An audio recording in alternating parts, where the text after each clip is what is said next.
దుబాయ్లో దారుణం జరిగింది. పాకిస్తాన్ నుంచి వచ్చిన కూలీలు మన దేశానికి చెందిన ఇద్దరిని కత్తితో పొడిచి చంపారు. చనిపోయిన వారు తెలంగాణలోని నిర్మల్ జిల్లా సోన్ గ్రామానికి చెందిన ప్రేమ్ సాగర్, జగిత్యాల జిల్లా ధర్మపురికి చెందిన శ్రీనివాస్ గా గుర్తించారు. దుబాయ్లోని మోడర్న్ బేకరీలో వీరు పనిచేస్తున్నారు. ఇదే బేకరీలో 20 మంది పాకిస్తాన్ కు చెందిన వారు పనిచేస్తున్నారు.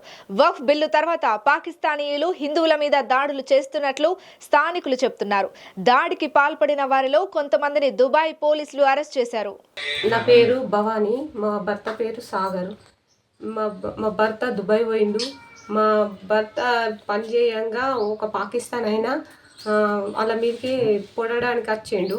వస్తే మా సార్ చూసి వాళ్ళ బావ అంటారు. ఆ బావ దా బావ రా రా అని అనగా కూడా ఆయన ఇద్దరు ఉత్తరంగా అయితే ఆ పాకిస్తాన్ అయినా ఒక ఆయనకు కాలుకు తలిగి ఏదో ఆగి బూటు తలిగి ఆడ కింద పడ్డాడు. కింద పడంగానే ఆయన ఓడిచేసిండు.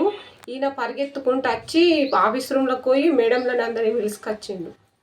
అల్లా అక్బర్ అనుకుంటా ఓడిచిండు.